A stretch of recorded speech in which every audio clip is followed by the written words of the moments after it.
ممکن ہے کہ کسی کے ذہن میں تھوڑی سی پریشانی آ گئی ہو کہ حافظ صاحب ہم مصروف آدمی ہیں، ہمارے پاس اتنا وقت نہیں ہوتا کہ ہم روزانہ 1000 مرتبہ درود پاک پڑھ سکیں۔ تو آئیے آج عرس کی اس تقریب میں آپ کو ایک ایسا نسخہ بتلا جاؤں، آپ کا وقت بھی نہ لگے، درود پاک بھی پڑھا جائے۔ تو نسخہ کیا ہے؟ آپ اپنے گھر سے اپنی ڈیوٹی پہ جاتے ہیں، کوئی ملازمت کرتا ہے، کوئی کاروبار کرتا ہے، کوئی کھیتی باڑی کرتا ہے، یوں سمجھے کہ اس کو اپنی ڈیوٹی تک پہنچنے میں 1 گھنٹہ لگتا ہے۔ کتنا لگتا ہے؟ یہ ٹائم تو اس نے دینا ہی دینا ہے، ڈیوٹی پہ جانا ہی جانا ہے۔ اب یہ چاہے خاموشی سے وقت طے کر لے، چاہے گانے گنگناتے ہوئے یا ذہن میں کوئی پروپیگنڈے سوچتا ہوا طے کر لے، اگر گھر سے نکلے سب کام چھوڑے میرے آقا پر درود و سلام ہی پڑھتا جائے، واپس آئے درود و سلام ہی پڑھتا ہے، سودا لینے جا رہا ہے درود و سلام پڑھتا جا رہا ہے، واپس آتا ہے درود و سلام ہی پڑھتا آتا ہے۔ رات کو لیٹتا ہے، نیند نہیں آتی، نہ فلمیں ڈرامے دیکھو، نہ ناول ڈائجسٹ پڑھو، میرے آقا صلی اللہ علیہ وسلم پر درود و سلام ہی پڑھتے جاؤ۔ اللہ کرے ایسا ہو جائے میں سو جاؤں یا مصطفیٰ کہتے کہتے اور کھلے عام صلی اللہ کہتے کہتے۔ حضرت صاحب میں آپ کو آج ایک نا بڑی ایمان افروز بات سنانے لگا، بڑی ایمان افروز۔ اللہ کرے یہ میری بات دلوں پہ چوٹ کر جائے اور ہم سب کا رخ مدینہ شریف کی طرف ہو جائے۔ میں ایک جگہ بیان کرنے کے لیے وہاں پہلے بھی جاتا تھا، ریلوے کی ورکشاپ ہے بڑی مشہور، شاید آپ میں سے کسی نے سنا، کیری شاپ مغل پورے میں۔ تو وہاں ایک نوجوان لڑکا مجھے ملا، کہنے لگا حافظ صاحب میں نے آپ کے بتلائے ہوئے نسخے پر عمل شروع کر دیا، گھر سے نکلتا ڈیوٹی پر جانے تک راستے میں درود و سلام ہی پڑھتا جاتا۔ پھر کہنے لگا میں بیسیکلی کارپینٹر ہوں، ترخان۔ کہنے لگا ہاتھ سے کام کرتا رہتا، زبان سے درود پاک ہی پڑھتا رہتا۔ کہنے لگا مجھے درود پاک پڑھنے میں اس قدر لطف آیا، اتنا مزہ آیا کہ میں نے دوست احباب سے مذاق، مسخری، گندی باتیں، گندے لطیفے یہ سب چھوڑ دیے، وہ وقت میں نے درود پاک کو دے دیا۔ پھر کہنے لگا مجھے مزید مزہ آیا تو میں نے فلمیں ڈرامے دیکھنے چھوڑ دیے، وہ وقت بھی درود پاک کو دے دیا۔ کہنے لگا مجھے جب مزید مزہ آیا تو میں نے تاش، شطرنج، اڈی کھڈا، بارہ ٹینی، لوڈو اور موبائل میں گیمیں کھیلنا چھوڑ دی، وہ وقت بھی درود پاک کو دے دیا۔ کہنے لگا حافظ صاحب ابھی چند دن گزرے مجھے سونے آقا کا دیدار بھی نصیب ہو گیا۔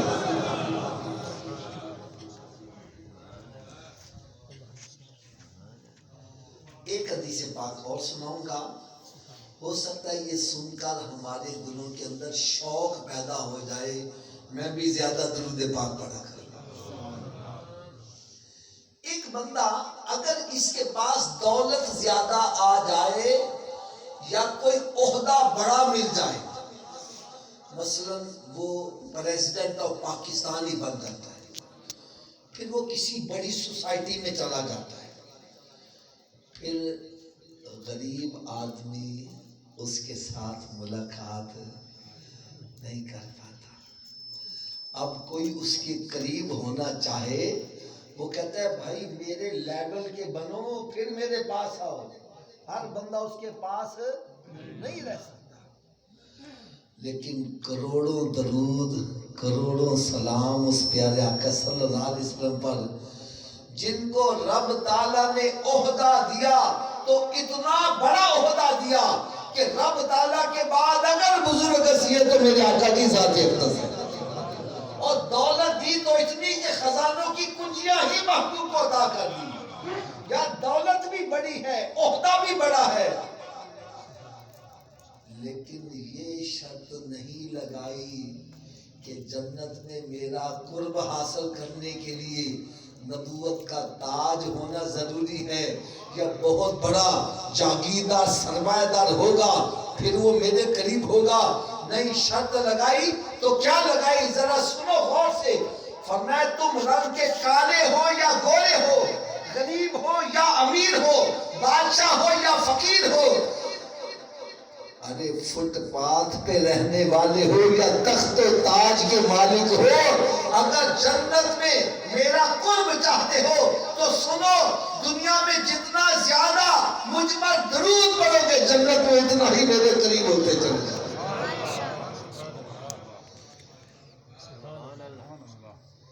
اللہ تعالیٰ سے میں دعا کرتا ہوں, اللہ تعالیٰ ہم سب کو بھی کثرت کے ساتھ درود و سلام پڑھنے کی توفیق عطا فرمائے. ایک اور برکت کے لیے اس کی درود پاک کی برکت ایک اور سنا دوں. ایک اگر ممکن ہو سکے نا تو یہ میرا پیغام اپنے گھر والوں تک پہنچانا, یہ میرا پیغام گھر والوں تک پہنچانا. وہ پیغام کیا ہے؟ ایک عورت کا مجھے فون آیا, مجھے کہنے لگی حافظ صاحب میں بڑی پریشان ہوں,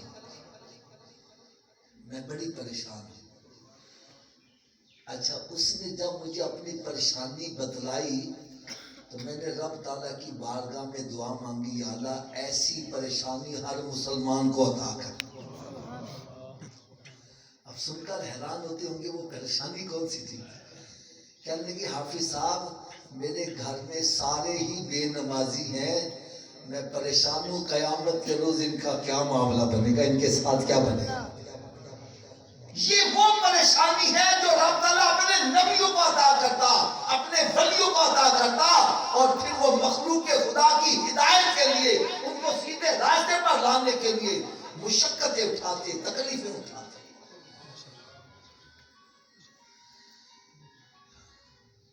میں نے کہا باجی نسخہ میں بتلا دیتا ہوں, عمل تم کر لو, کرم نوازی رب کر دے گا. سبحان اللہ. یہ نسخہ میرا اپنے گھر والوں تک پہنچانا ہے. نسخہ کیا تھا؟ میں نے کہا باجی جب کھانا پکایا کرو تو باوضو ہو کر پکایا کرو, کھانا پکایا کرو تو اونچی بولو, اور جتنی دیر کھانا پکاتی رہو میرے آقا صلی اللہ علیہ وسلم پر درود و سلام پڑھتی رہا کرو. یقین جانو چند دن کے بعد اس کا فون آیا, کہنے لگی درود پاک کی برکت سے میرا سارا گھرانہ نمازی بن گیا ہے. اس کو کہتے ہیں اندر بوٹی مشک مچایا تے جان پھلندے آئی ہو. یہ اللہ کا ذکر اور اس کے محبوب کے ذکر کے ساتھ رچا بچا جب کھانا پکا ہوا ہمارے اندر جائے گا تو پھر ہمارے لیے نمازیں پڑھنا آسان ہوتا چلا جائے گا. آج ہو کیا رہا ہے, میں گاؤں دیہاتوں میں جاتا ہوں, آپ کے پتہ نہیں, میں پہلی دفعہ آیا ہوں, ٹریکٹر چل رہا ہے رات کے وقت, دن کے وقت میں فل والیوم سے میوزک بج رہا ہے, ارے ہل چل رہا ہے میوزک کے جھنکار میں, دانا بویا جا رہا ہے میوزک کے جھنکار میں, فصل کاٹی جا رہی ہے, اور پھر آٹا گوندا جا رہا ہے تو میوزک کے جھنکار میں, روٹیاں پکائی جا رہی ہیں تو میوزک کے جھنکار میں. ارے جب میوزک کے جھنکار میں پکا ہوا کھانا ہمارے پیٹ میں جائے گا وہ ہمارے اوپر اثر کیا کرے گا. ایک اللہ کا نیک بندہ تھا نا, اس نے گاؤں کے اندر چھوٹا سا ہوٹل بنایا ہوا تھا بڑا متقی پرہیزگار. جب کھانا پکانے لگتا تو باوضو ہو کر پہلے 2 رکعت نفل پڑھتا, پھر رب تعالیٰ کی بارگاہ میں عرض کرتا ہے مالک مولا اگر اس کھانے کے اندر کوئی حرام کا لقمہ شامل ہو گیا تو معاف کر دے گا. اور پھر آٹا گوندھ رہا ہے تو پڑھتا ہے یا عزیزو یا اللہ. کیا پڑھتا ہے؟ پیرے کارن بڑے کہتا ہے تو کہتا ہے یا کریمو یا اللہ. روٹی کھا رہا ہے تو پڑھتا ہے یا جبارو یا اللہ. اور جب روٹی تندور میں لگاتا ہے تو ہاتھ کو آگ کی وجہ سے سینک لگتا ہے تو پڑھتا ہے اللہم اجرنا من النار. یا اللہ ہمیں دوزخ کی آگ سے بچا کے رکھنا. اور پھر جب سالن پکا رہا ہے یا ستارو یا اللہ یا غفارو یا اللہ. اور پھر روٹی تقسیم کر رہا ہے درود و سلام پڑھتا جا رہا ہے. فرماتے جو بندے پرونا نے تجھ سے کھانا کھانے والے تھے وہ کھانا کھاتے کھاتے اللہ کے ولی بن گئے تھے.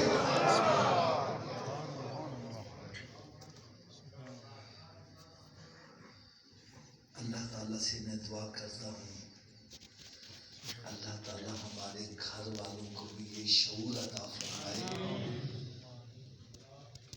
وہ بھی کھانا پکایا کرے باوضو ہو کر پکائے اور اللہ کا ذکر کرتے ہوئے اللہ کے محبوب صلی اللہ علیہ وسلم پر درود و سلام پڑھتے ہوئے وہ جب کھانا پکے گا تو انشاءاللہ تعالیٰ جس کے اندر بھی جائے گا اس کے لیے نیکیاں کرنا آسان ہوتا چلا جائے گا. اللہ تعالیٰ ہم سب کو عمل کرنے کی توفیق عطا فرمائے. میری باتیں ہو سکتا ہے آپ کو تھوڑی سی کڑوی لگے لیکن حق پر مبنی بات میں کرتا ہوں. آپ حضرات یہاں پر عرس پر تشریف لائے ہیں. اللہ تعالیٰ ہم سب کی حاضری کو منظور و مقبول فرمائے. اور ہم یہاں عرس پہ حاضر ہیں. میرا ایک چھوٹا سا سوال ہے عرس میں آنے کا مقصد کیا ہے؟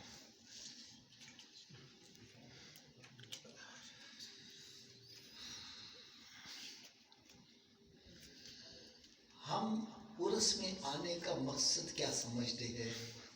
آئے دو چار نعتاں سنیاں نعرے لگائے لنگر کھایا تو مونچھوں کو تا دیتے ہوئے وہ گئے.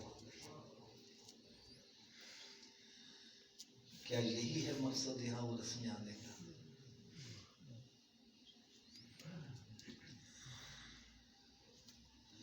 عرس میں آنے کا مقصد کیا ہے وہ میں مقصد آپ کے سامنے آج ظاہر کروں گا تاکہ جب ہم یہاں سے پلٹ کر جائیں تو ہر بندہ اپنے گریبان میں جھانک کر دیکھے میں نے مقصد بھی پورا کیا کہ نہیں کیا. واہ واہ. جب مقصد ہی ہمارا لنگر کھانا ہے لنگر کھا کے چلے جائیں گے.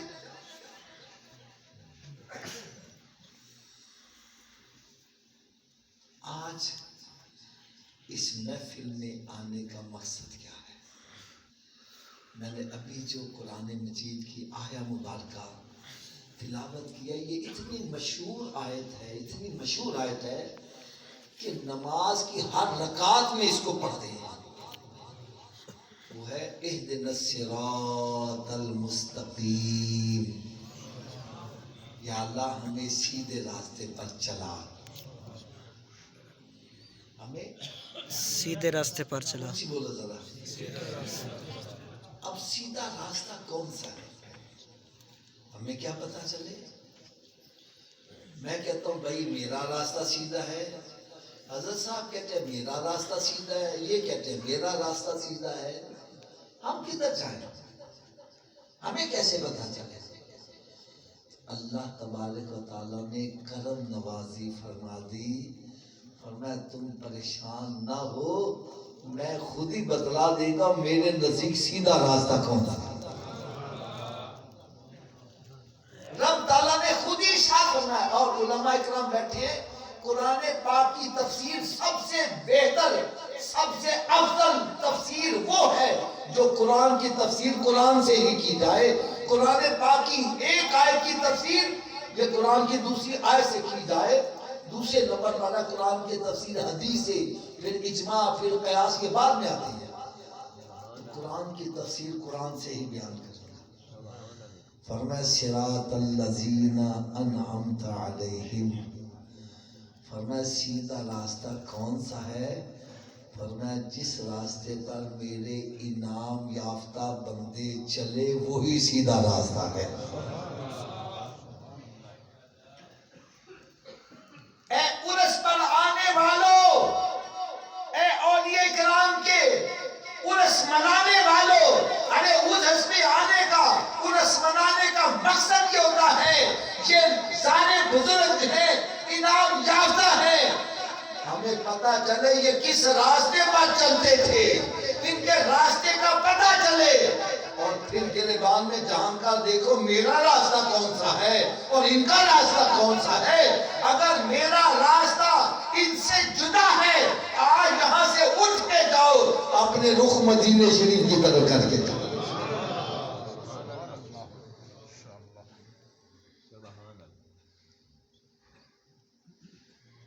یہ ہے مقصد یہاں آنے کا.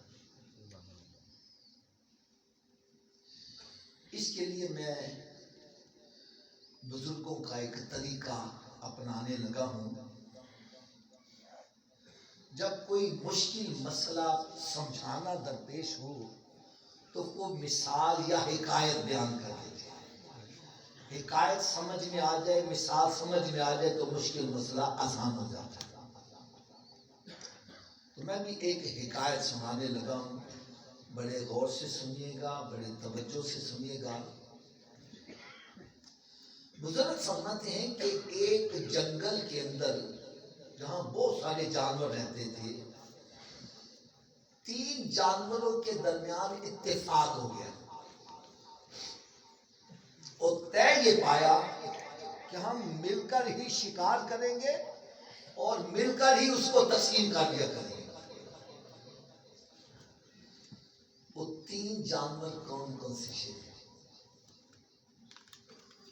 شیر، گیدڑ اور لومڑی. یہ تھوڑا سا یاد کرنے والے ہیں. کون سے 3 جانور؟ شیر، گیدڑ، لومڑی اور لومڑی. ایک مرتبہ پھر بول دو، شیر، گیدڑ اور لومڑی.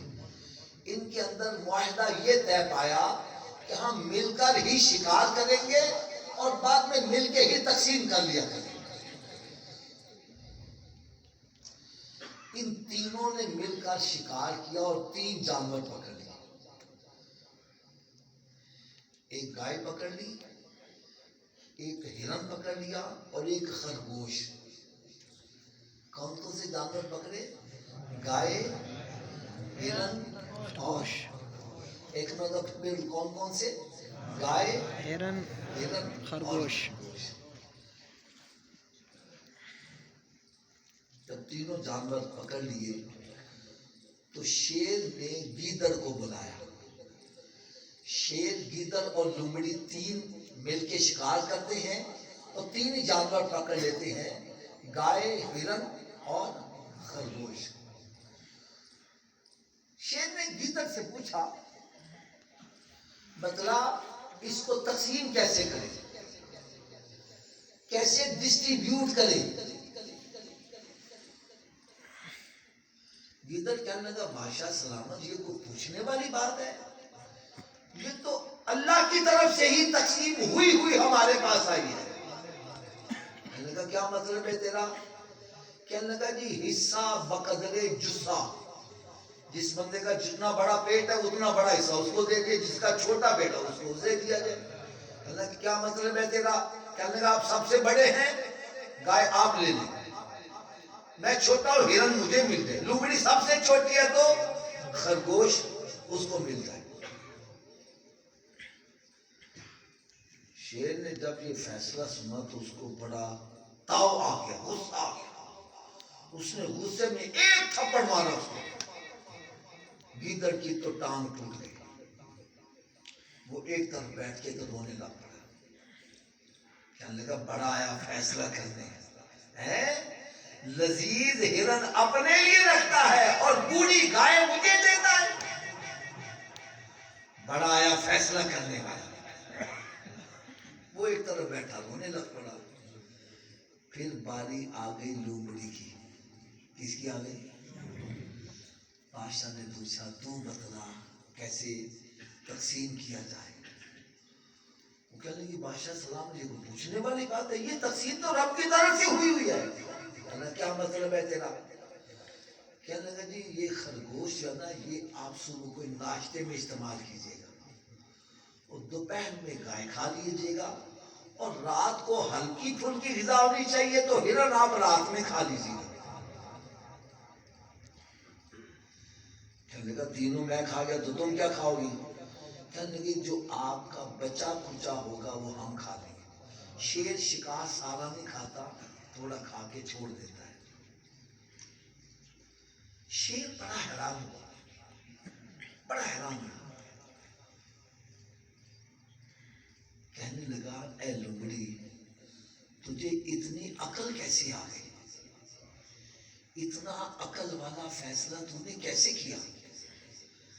کہنے لگی جی گیدڑ کا انجام دیکھ کر مجھے خود ہی عقل آ گئی. میں نے سوچا گیدڑ کو ایک تھپڑ لگا، اس کی ٹانگ ٹوٹی، اگر مجھے تھپڑ لگ گیا تو میں تو جان سے جاؤں گی.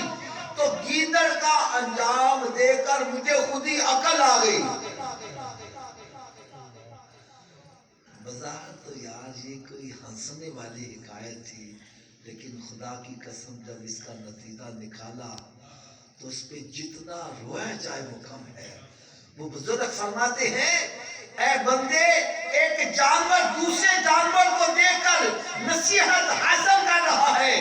اے بندے تیرے سامنے اللہ کے ولیوں کا انجام موجود ہے، تیرے سامنے اللہ کے نبیوں کا انجام موجود ہے، تیرے سامنے اللہ والوں کا انجام موجود ہے، اور تیرے سامنے ایک شرابی کا انجام بھی موجود ہے، زنا کرنے والے کا انجام بھی موجود ہے، بے نمازی کا انجام بھی موجود ہے، ماں باپ کی نافرمانی کرنے والے کا بھی انجام ہے، اور گناہوں پر زندگی بسر کرنے والا اس کا بھی انجام موجود ہے.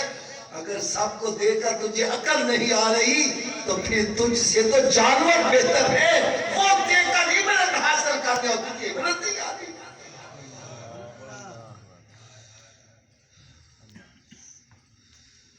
قرآن مجید فرقان حمید میں رب تعالیٰ نے ارشاد فرمایا اولئک کالانعام بل ھم اضل، فرمایا یہ چوپائے ہیں بلکہ چوپایوں سے بھی بدتر ہے. چوپائے بھی ایک دوسرے کو دیکھ کر عقل حاصل کر لیتے ہیں، اور تو سب کو دیکھ کر تجھے ابھی تک عقل نہیں آ رہی.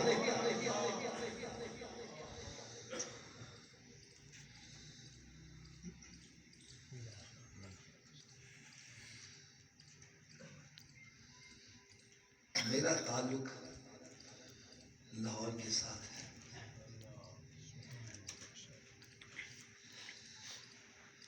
لاہور میں رہنے والوں کو میں بڑی آسانی سے سمجھا دیتا ہوں. راوی دریا کے پرلی طرف چلے جاؤ، جہانگیر کا مقبرہ ہے. کیا ہے؟ حضرت صاحب بہت بڑی وسیع جگہ گھیری ہے. آپ میں سے ہو سکتا ہے کسی نے جا کر دیکھا ہو، اور بڑے بڑے قیمتی پتھر وہاں لگے ہوئے ہیں. وہاں پر لوگ کرکٹ کھیلنے کے لیے تو جا رہے ہیں، پکنک منانے کے لیے تو جا رہے ہیں، وہ قرآن پڑھنے کے لیے نہیں جا رہے.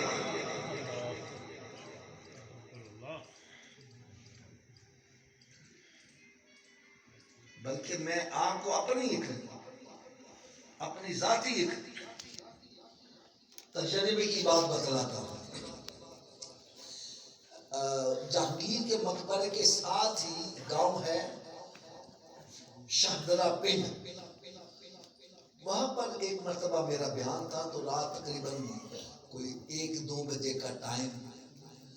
میں وہاں سے جب فارغ ہوا تو جب میں باہر نکلنے لگا تو میں سڑک بھول گیا، تو موٹر سائیکل پہ تھا تو میں وہاں پر جہانگیر کے مقبرے کے سامنے جا کے نکل آیا. یقین جانو اتنا سناٹا اور اس قدر خوف وہاں سے آئے، اتنا ڈر وہاں سے آئے کہ میں نے جلدی سے موٹر سائیکل کو موڑا اور وہاں سے باہر نکل آیا. جب راوی دریا کراس کیا تو سامنے داتا حضور کا مزار شریف نظر آ گیا. ایسے لگا وہاں دن چڑھا ہوا ہے اور دیکھو لوگ قرآن پڑھ رہے ہیں, اللہ کا ذکر کر رہے ہیں.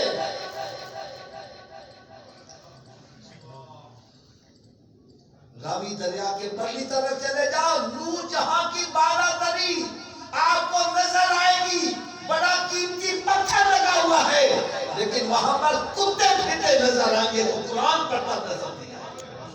یہ میں وہ باتیں کر رہا ہوں جو آپ جا کے چیک کر سکتے ہو, آزما سکتے ہو.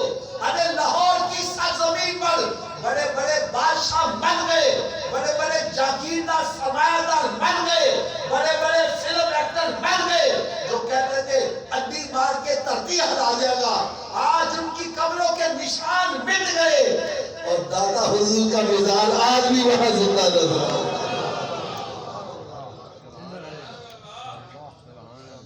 میں قربان اتنا تھی میاں حضرت باہو تے قبر جنا دی جیلے ہوئے. ارے اب ہمیں دیکھنا یہ ہے ان کو یہ مقام ملا ہے تو کیسے ملا ہے, ان کا راستہ کون سا ہے. اس راستے پر چلو گے تو پھر انعام یاد ہوگا. نقش قدم, میں اس کی بھی تھوڑی سی تفصیل بیان کر دوں. نقش قدم کیا ہوتا ہے؟ راستے ہوتے ہیں 2 قسم کے, ایک ہوتا ہے کچا راستہ, ایک ہوتا ہے پکا راستہ. پکی سڑک پر بندہ چل کے جائے تو اس کے قدموں کے نشان نہیں بنتے, اور کچی جگہ پر چل کے بندہ جاتا ہے تو اس کی قدموں کے نشان بنتے چلے جاتے ہیں. جب قدموں کے نشان نظر آئیں, ان نشانات پر قدم رکھ کے چلنا, اس کو کہتے ہیں نقش قدم پر چلنا. کیا ہوتا ہے اس کا فائدہ کیا ہوگا؟ جب آپ کسی کے قدموں کے نشانوں پر قدم رکھ کے چلتے جاؤ گے, چلتے جاؤ گے, چلتے جاؤ گے, ایک دن تم بھی وہیں پہنچ جاؤ گے جہاں نشانوں والا پہنچا ہوگا.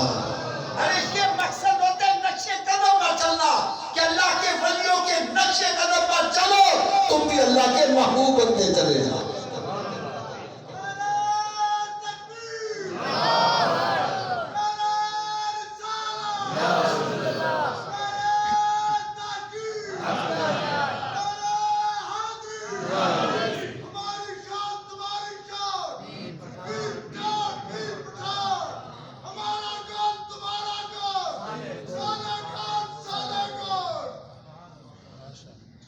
میری بات سنو,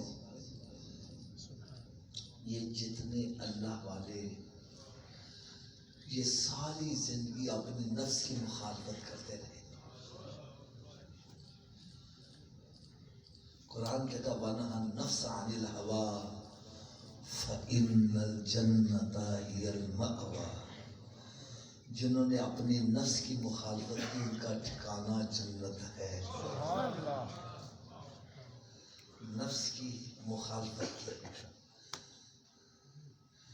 اگر آپ ناراض نہ ہوں تو میں ہاتھ باندھ کر تھوڑا سا تجزیہ پیش کر لوں. ہم کیا کرتے ہیں اس کے لیے نا, میں ایک پہلے چھوٹی سی مثال دے دوں. دیکھو میں یہاں کرسی پر بیٹھا ہوں, میرے ایک طرف میرے والد صاحب بیٹھے ہوں اور ایک طرف میرا دوست بیٹھا ہو. کون بیٹھے ہیں جی؟ ایک طرف والد صاحب, دوسری طرف دوست بیٹھے ہیں. والد صاحب کہتے ہیں بیٹا آج اس دروازے سے باہر جانا. دوست کہتا ہے نہیں حافظ صاحب آج اس دروازے سے باہر جانا.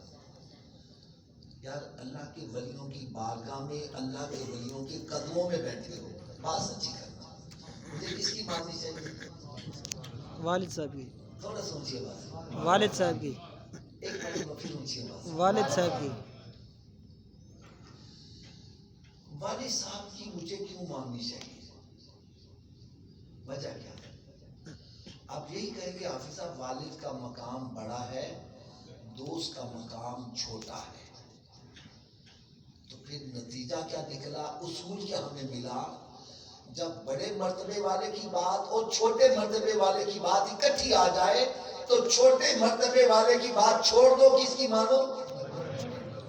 تھوڑا سا اونچی آواز سے بھئی، سب نہیں بولو گے میں آگے نہیں چلوں گا، کس کی ماننی چاہیے؟ بڑے والے میں پھر ریپیٹ کرنے لگا، اگر میری بات نہیں سمجھ آ رہی میں اور آسان سی مثال دے دوں۔ ابھی ظہر کی نماز ہم نے پڑھنی ہے، اس کے 4 فرض ہیں، کتنے ہیں؟ 2 فرضوں کے بعد جب ہم اتحیات پہ بیٹھتے ہیں، اس کو بولتے ہیں درمیانی قاعدہ۔ کیا بولتے ہیں؟ درمیانی قاعدہ۔ یہ نماز میں واجب ہے، درمیانی قاعدہ نماز میں کیا جی؟ اگر کوئی درمیانی قاعدہ بھول جائے، کھڑا ہو جائے تیسری رکعت میں، اب کھڑا ہونا فرض ہے اور بیٹھنا واجب ہے، فرض اور واجب اکٹھے آ گیا، اب کیا کرے؟ واجب کو چھوڑ دے، کس کو پکڑ لے؟ فرض۔ کیوں؟ اس لیے کہ واجب کا مقام کم ہے، فرض کا مقام۔ پھر پتہ کیا چلا، جب چھوٹے مرتبے والے اور بڑے مرتبے والے کی بات اکٹھی آ جائے، کس کی ماننی چاہیے؟ سب کی نہیں آواز آئی، کس کی ماننی چاہیے؟ بڑے کی۔ اب میں ہاتھ باندھ کر ایک بات کہنے لگا، مجھے کوئی اس کا ترجمہ بتلائے گا؟ اللہ اکبر کا کیا مطلب ہے؟ اللہ سب سے بڑا ہے۔ یہ سب اونچی آواز، اللہ سب سے بڑا ہے۔ کیا سب سے بڑے کی بات ہم مانتے ہیں؟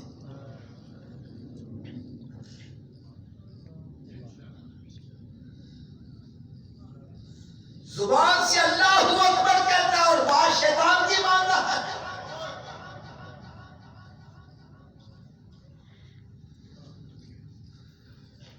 رب تعالیٰ کی طرف سے پیغام آتا ہے، حی علی الصلاۃ، آؤ نماز کے لیے۔ شیطان کہتا نہیں، بیٹھا رہ، گپا لگا، دوستوں کے ساتھ گپے لگا، تاش کھیل، شطرنج کھیل، بیٹھا کاروبار کرتا رہے۔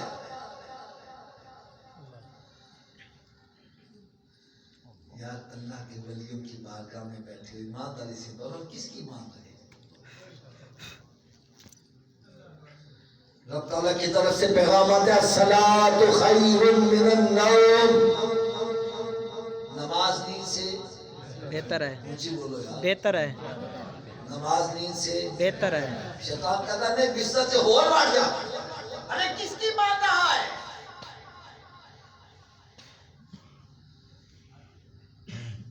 رب تعالیٰ فرمائے حلال کھاؤ، حرام کے قریب نہ جاؤ۔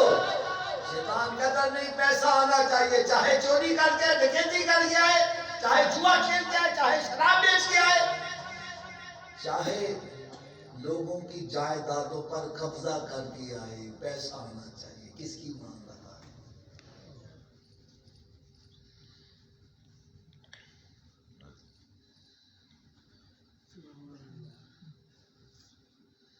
بھائی جتنے بھی یہاں موجود علماء کرام بھی ہیں، میں تو ان کو سبق سنانے آتا ہوں، یہ میرے سروں کے تاج ہیں، حفاظ کرام بھی موجود ہوں گے، مجھے کو قرآن پاک کی ایک آیت بتلا دو جس میں یہ لکھا ہو کہ شیطان کے پیچھے چلنے والا کامیاب ہو جائے گا۔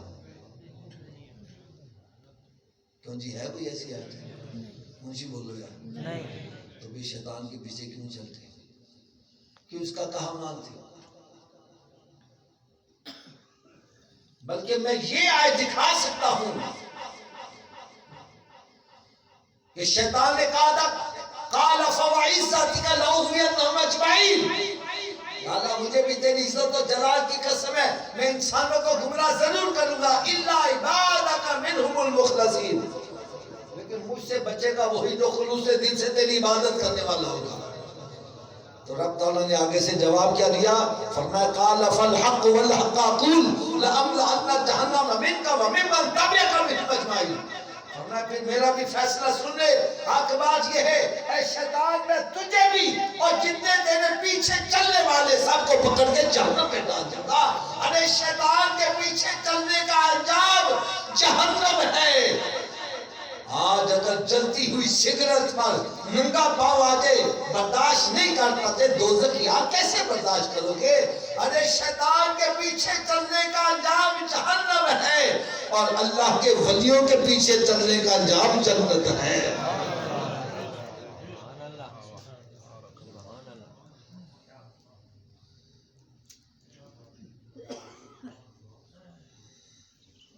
جنت میں انجام کیا ہوگا؟ وَمَن يُطِعِ اللَّهَ وَالرَّسُولَ فَأُولَٰئِكَ مَعَ الَّذِينَ أَنْعَمَ اللَّهُ عَلَيْهِم مِّنَ النَّبِيِّينَ وَالصِّدِّيقِينَ وَالشُّهَدَاءِ وَالصَّالِحِينَ۔ ارے جنت میں جاؤ گے وہاں پر اللہ کے نبیوں اور اللہ کے ولیوں اور نیک بندوں کا ساتھ ملے گا اور یہ کتنے پیارے رفیق ہیں۔ آؤ، اگر آج سے پہلے شیطان کی بات مانا کرتے تھے اپنے پچھلے گناہوں سے یہاں توبہ کر کے اٹھو اور آج کے بعد سرکار کے پکے غلام بن کے اٹھو۔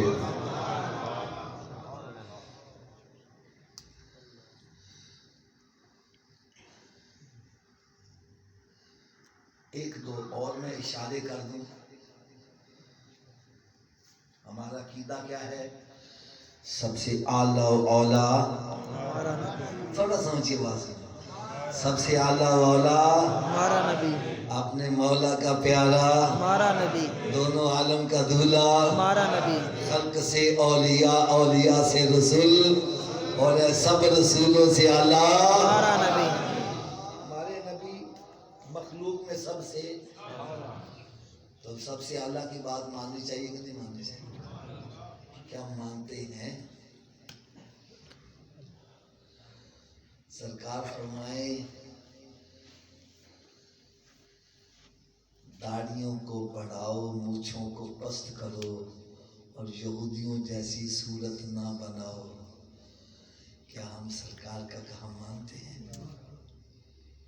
میں غلط تو خدا کی قسم میرا لحاظ نہ کرو، کھڑے ہو کے کہو حافظ صاحب آپ غلط کہہ رہے ہیں، میں غلط بات کہوں میری جھولی میں ڈال دو، اور اگر سچی بات ہے خدا نہ پھر اس پر عمل کرو، اس سے پہلے کہ موت آ جائے، مر گئے بعد میں پھر پچھتائیں گے پھر فائدہ ہوگا۔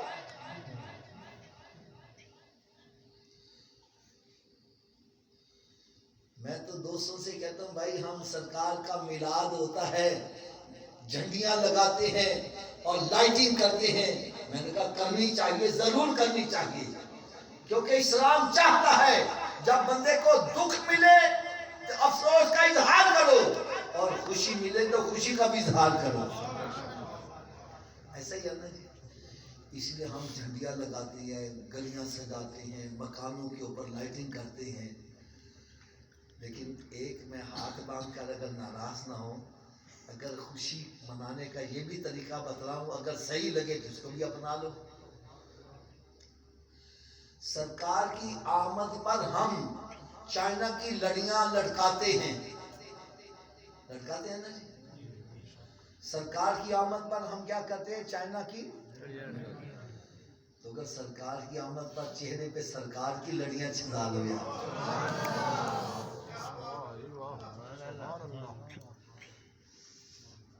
یہ میں دعوے سے بات کہنے لگا ہوں، یہ چائنا کی لڑیاں قبر میں ساتھ نہیں جائے گی، میرے آقا کی لڑیاں قبر میں بھی ساتھ جائے گی۔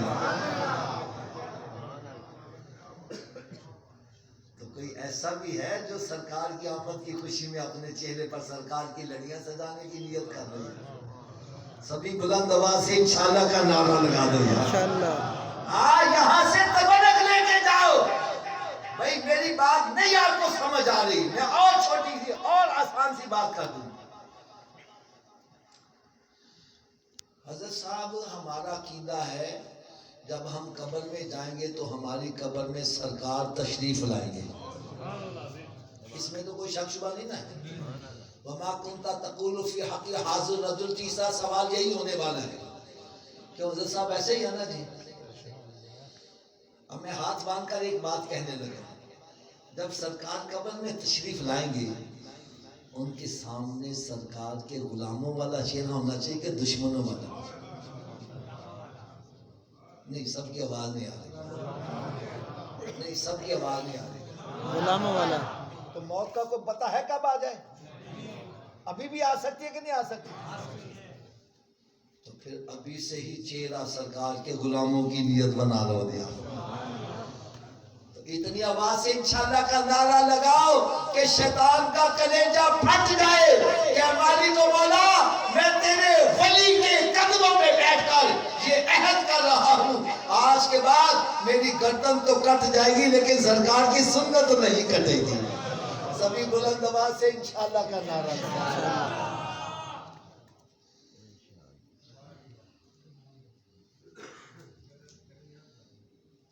میرے آقا صلی اللہ علیہ وسلم نے ارشاد فرمایا فجر کی نماز پڑھا کرو تیری روزی میں برکت ہوگی. کیا ہوگا جی؟ تھوڑا سا اونچی آواز سے فجر کی نماز پڑھا کرو تیری روزی میں برکت ہوگی. کہنے لگی آنکھیں نہیں کھول دی اور ڈاکٹر کہنے صبح اٹھ کے ایکسرسائز کریا کر. وہ جنا گارڈن پہنچا ہوا ہے. ہمارے لاہور میں جناح گارڈن ہے, مینار پاکستان ہے. یار آپ سن کر حیران ہوں گے. فجر میں چلے جاؤ مسجد ویران اور پارکیں بھری ہوئی. جناح گارڈن میں اتنا رش ہوتا ہے گاڑی پارک کرنے کے لیے جگہ نہیں. عورتیں مرد سورج نکلنے سے پہلے وہاں پہنچے ہوئے ہیں. تو ادھر جا رہے ہیں تو ادھر جا رہے ہیں تو الٹا ہو رہے ہیں تو سیدھا ہو رہے ہیں. ایک کو میں نے پکڑا کہ صوفی جی تسی کیوں الٹے ہو رہے ہو؟ کہنے کہ حافظ صاحب ڈاکٹر نے کہا ہے. کہ اس نے کہا جی؟ میں ڈاکٹر کے پاس میں کہا یار چنگے بلے بندے نے الٹا کیوں کر دیا؟ کہنے کہ حافظ صاحب آپ مسجد بنا دو. میں نے کہا ہاں. کہنے کا پانی کی ٹینکی اوپر رکھ دو نیچے رکھ دو. میں نے کہا اوپر رکھتا ہوں. کہنے کا کیوں؟ میں نے کہا پانی اوپر سے نیچے لانا آسان ہے, نیچے سے اوپر لے جانا مشکل ہے. کہنے کے بعد پہ بات سمجھ لو, یہ دل جو ہے نا دل خون کی ٹینکی ہے. کون سی؟ اس کے لیے خون نیچے پہنچانا آسان ہے, اوپر دماغ تک پہنچانا مشکل ہے. جب ہم بندے کو الٹا کرتے ہیں دماغ نیچے ہو جاتا ہے دل اوپر ہوتا ہے. بلڈ سرکولیشن دماغ ہوتی ہے بندہ فریش ہو جاتا ہے. میں نے کہا اچھا اس لیے الٹا کرتے. کہنے لگا اس لیے الٹا کرتے ہیں. پھر کہتا حافظ جی کہ سچی گل کی دس دیا. میں نے کہا کیا؟ کہنے لگا جتنی دماغ کو بلڈ سرکولیشن سجدے کی حالت میں صحیح ہوتی ہے الٹا لٹکنے سے بھی صحیح نہیں ہوتی. کہنے لگا جب بندہ سجدے میں جاتا ہے دماغ نیچے ہوتا ہے دل اوپر ہوتا ہے. میں نے کہا ڈاکٹر کی بات ماننے والے تو ایک مرتبہ دماغ تازہ کرے گا. میرے نبی کا غلام بنتا روزانہ 5 مرتبہ تیرا دماغ تازہ ہوتا ہے.